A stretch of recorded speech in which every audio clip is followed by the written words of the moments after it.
여러분 안녕하세요. 인문학 장르를 운영하는 문학평론가 오홍진이라고 합니다. 오늘은 잇 이야기를 읽으며 인문학적 성찰을 하는 시간인데요.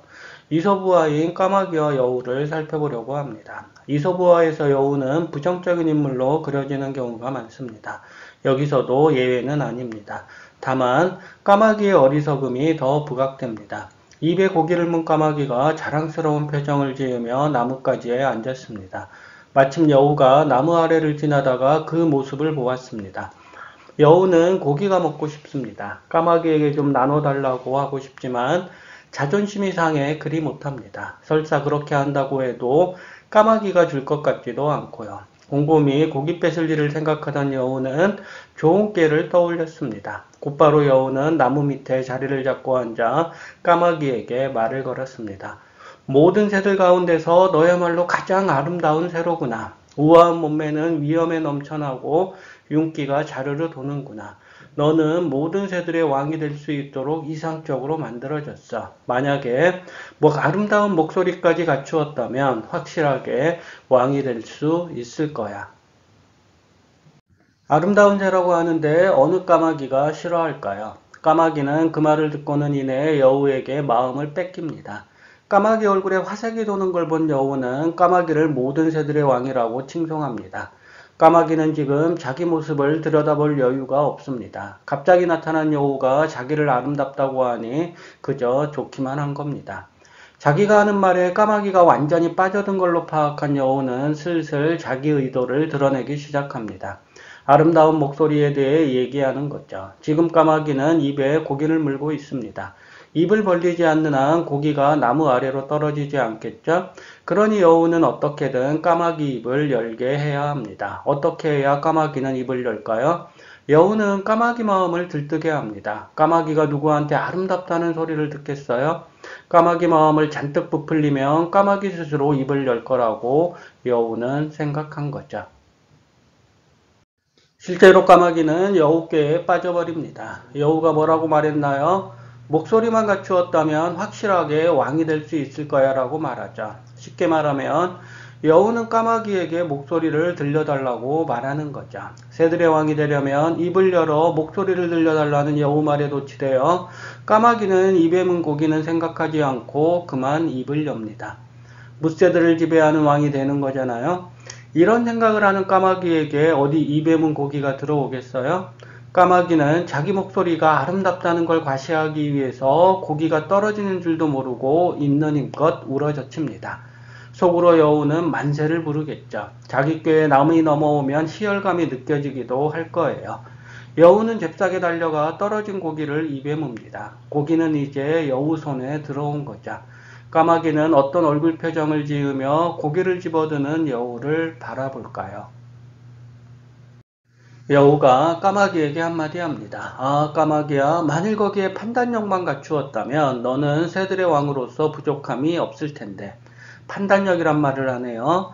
판단력은 말 그대로 상황을 판단하는 능력이죠. 여우는 그러니까 까마귀가 상황을 제대로 파악할 수 없도록 만들어 고기를 뺏은 거네요.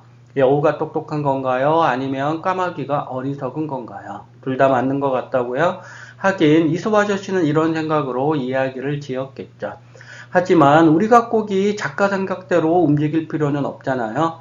지금까지 이야기는 여우 입장에서 이루어졌습니다. 여우는 고기가 탐이 나서 까마귀를 속였죠. 여우에게 속은 까마귀는 참 바보 같기도 해요. 허영에 들뜬 셈이죠. 허영에 들뜬 사람은 자기 원래 모습을 보지 못하잖아요. 여우는 까마귀의 허영을 부추긴 거고 까마귀는 여우 생각에 걸려들어 싱싱한 고기를 빼앗겨버린 것이죠.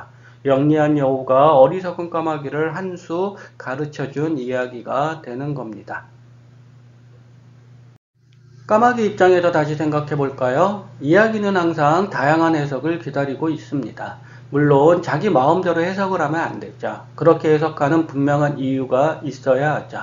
이 이야기를 읽은 사람들은 여우보다는 까마귀에게 문제가 있다고 생각합니다. 까마귀가 여우가 하는 거짓말을 고지곳대로 믿어서 고기를 빼앗겼다는 것이죠. 정말 그럴까요?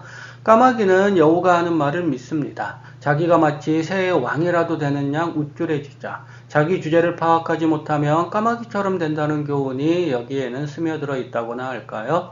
그런데 남이 하는 말을 믿는 게 왜 잘못인 건가요? 까마귀는 여우 말을 믿었고 그래서 여우가 원하는 대로 입을 벌렸습니다. 자기를 찬양하는 여우 말을 의심 없이 받아들였다는 얘기죠. 문제는 이겁니다. 남이 하는 말을 믿은 까마귀를 우리는 남을 속인 여우보다 더 비판적으로 생각합니다.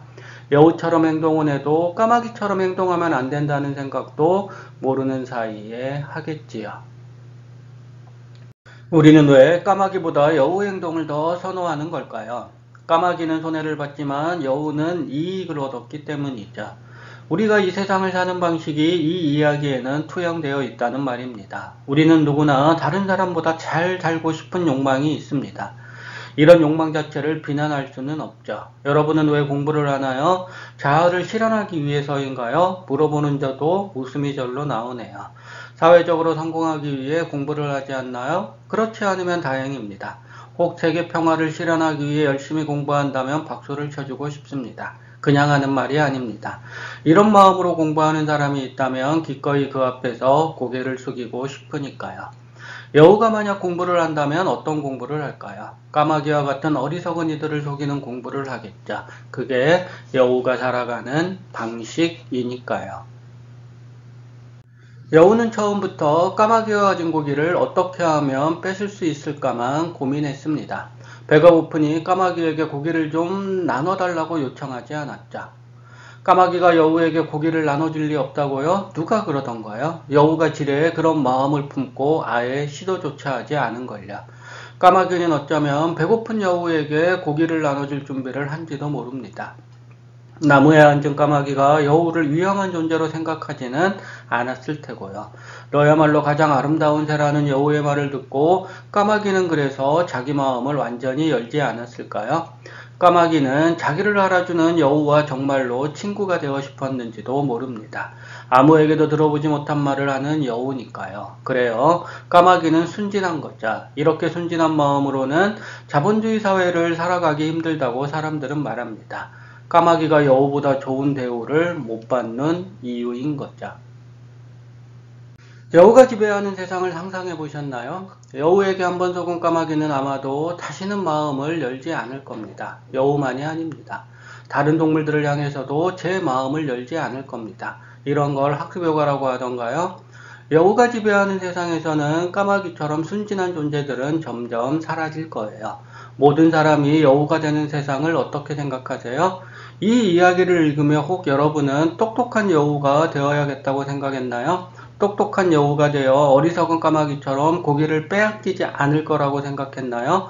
그런데 어쩌죠?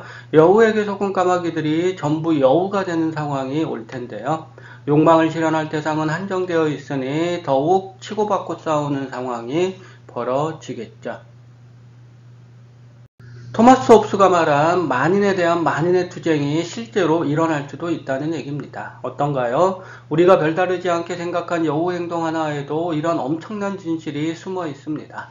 우화라는 형식에 담긴 이야기는 이처럼 읽는 사람에 따라 다양한 해석이 가능합니다. 여러분은 이 이야기를 어떻게 해석하고 싶나요? 이야기를 해석하는 방식에 세상을 바라보는 여러분의 생각이 담겨 있습니다. 저는 제가 생각하는 방식으로 세상을 담았으니 여러분은 여러분이 생각하는 방식으로 세상을 담아보세요. 지금보다 나은 세상을 꿈꾸는 건 현재를 살아가는 사람들이 감당해야 할 몫이니까요.